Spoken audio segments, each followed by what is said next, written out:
There's no doubt it's been a long, strange trip for Barnet Football Club these last few years. Underhill, a lot of emotional attachment and attraction to the fans.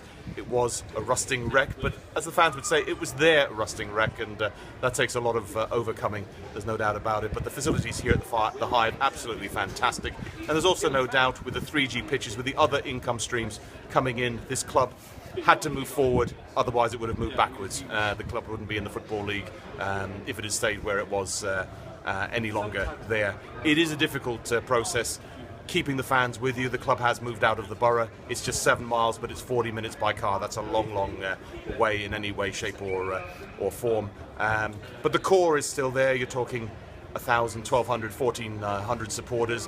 Could it be more? Yes, it could. What we have seen when we won the conference a few years ago was 5,000, 6,000 people here at the Hive. If you have a successful team, they will come out to play. They will come and support you. Now you're halfway between your two nearest teams, Watford and England, but there's a reason why no club has ever started in northwest London before. How are you finding the appetite for club football in this part of the world? Yeah, it's a difficult one to address. The two key competitors have always been Arsenal and Spurs as the main targets. That's always a difficult one to overcome. They are much bigger than Barnet, there's no doubt about that. The club has done a lot of work though with the local community. They target a lot of free ticketing there, so they are looking to build those bonds with the community, both in terms of a supporter base and in terms of the facilities here, including the gym, including the 3G pitches. Last question, notwithstanding your league position, is that the numbers still don't look that good. If the club were to go back to the conference, would it really affect anything in the long term, or you're stable enough to withstand that?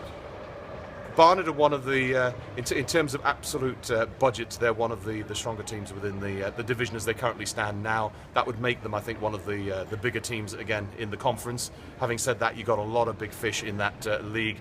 The likes of Wrexham who've struggled to get out, the likes of Tranmere, those sort of guys. So there are some pretty big fish who would be competing against us. That league gets stronger each and every year. I think as long as the club can bounce back within 1 or 2 seasons, it can make that transition back very, very quickly.